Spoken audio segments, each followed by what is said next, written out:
वेदाने काढलेलं चित्र बघायला तुम्ही खोलीत आला होतात ना?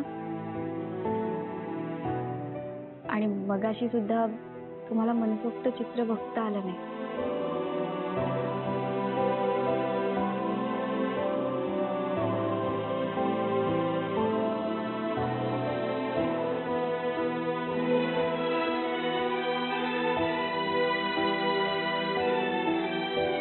ह्या चित्राकडे मी कितीही वेळ बघत राहिलो ना तरी माझं मन भरणार नाही.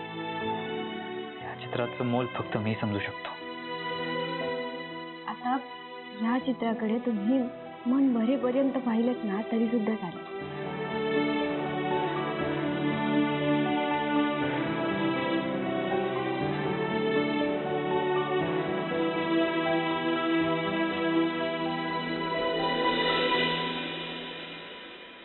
वेदाला वाटतं की मी तिच्या आईला, माझ्या अंबिकाला मारलंय आणि ती त्या अर्थाची चित्र काढायची. त्या चित्रांकडे बघून मला खूप वाईट वाटायचं, रडू यायचं. पण आता ह्या चित्राकडे बघून मला का रडू येते मला कळत नाही. हे आनंदाश्रू आहेत. बरं, मला सांगा, तुम्हाला कसं वाटलं हे चित्र? अप्रतिम. फक्त मी जरा दूर आहे. जसं आधीचं चित्र बदलून वेदाने हे चित्र काढलंय ना, अगदी तसंच ह्या चित्रातली बाबा वेदाच्या जवळ लवकरच येतील. फक्त थोडा संयम ठेवावा लागेल.